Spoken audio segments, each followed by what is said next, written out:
Remember when your best friends weren't online? They were outside, waiting with their bikes.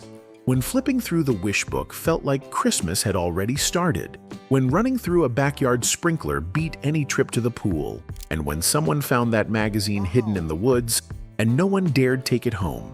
If any of that sounds familiar, then let's take a look back at the moments that made our childhood feel truly happy.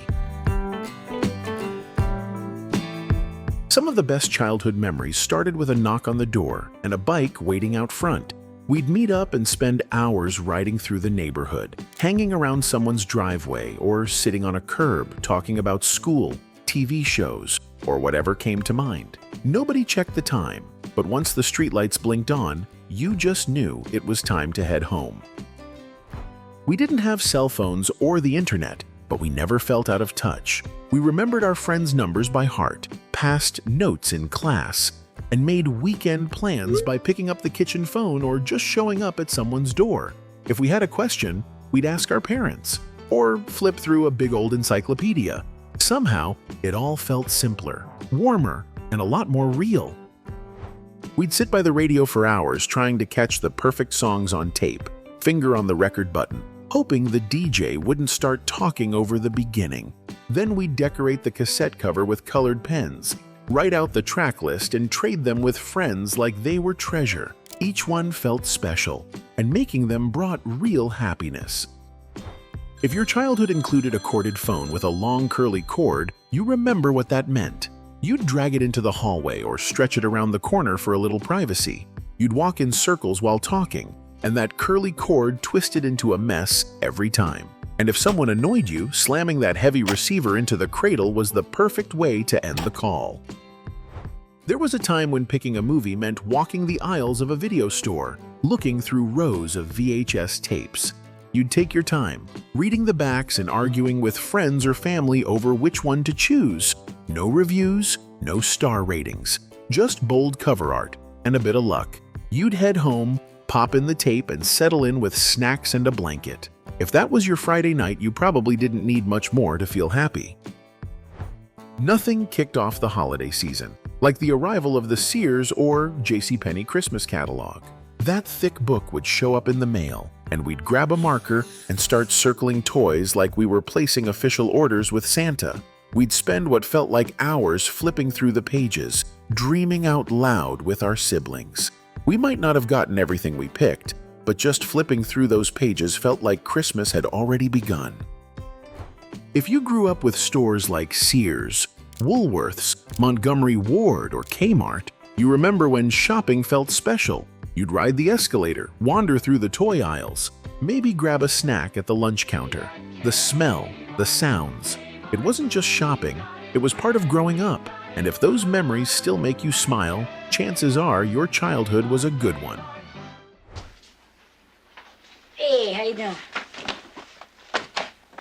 Sorry, I've got to see your ID.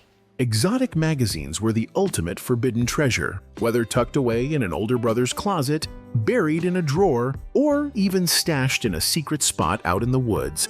We all knew they were off limits, and that only made them more intriguing. Sneaking a peek felt like stepping into a mysterious grown-up world, full of curiosity and excitement. Like it or not, it was one of those memories that quietly became part of growing up.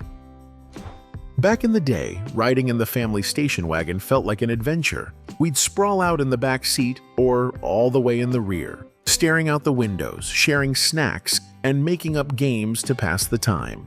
Seatbelts weren't much of a thing, and no one really worried about it. And if Dad let you sit on his lap and steer in an empty parking lot, that was the highlight of the whole trip.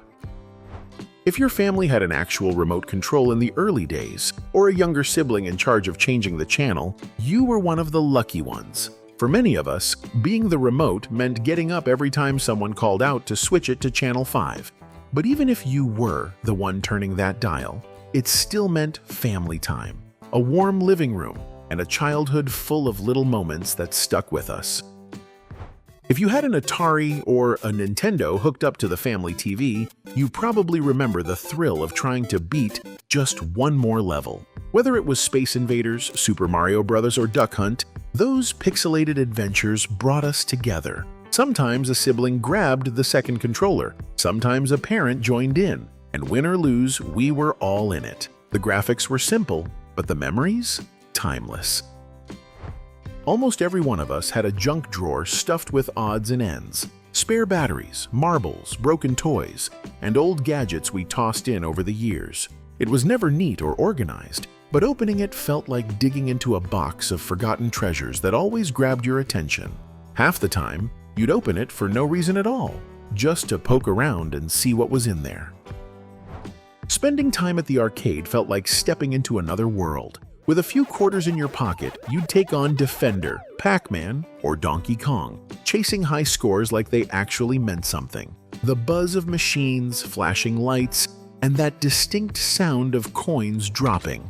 It was pure excitement. For a couple of bucks, you had an afternoon of fun, and maybe even a spot on the leaderboard.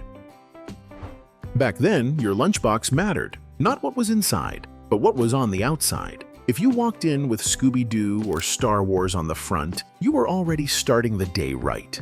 We didn't think twice about a few dents or scratches. It just meant it had been through a few good school years. Saturday mornings had their own kind of magic. You'd pour a bowl of cereal, plop down in front of the TV, and get lost in Schoolhouse Rock, Fat Albert, Transformers, and others like them.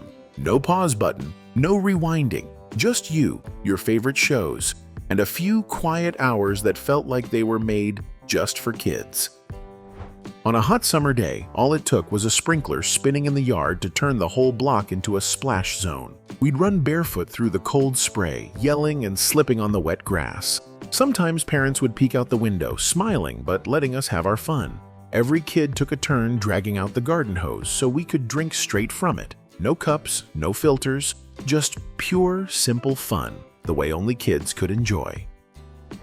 Before GPS, family road trips meant unfolding giant paper maps across the dashboard. Everyone leaned in to follow along as mom or dad pointed out the route.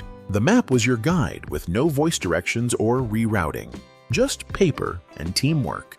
Those moments of folding and unfolding the map were part of the adventure, making the journey just as exciting as the destination.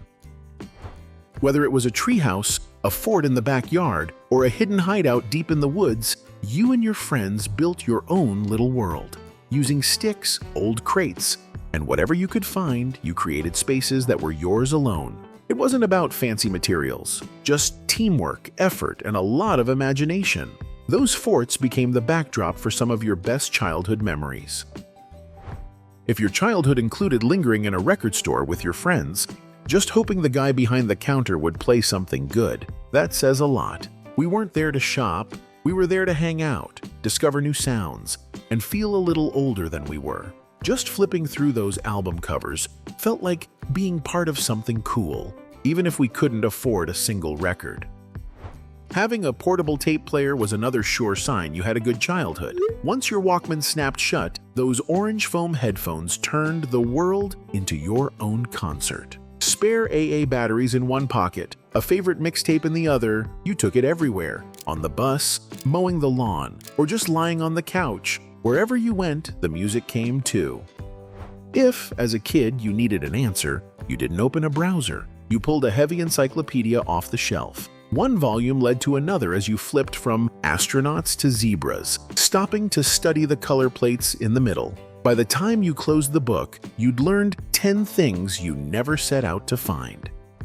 There was something magical about a new comic book and a pocket full of candy.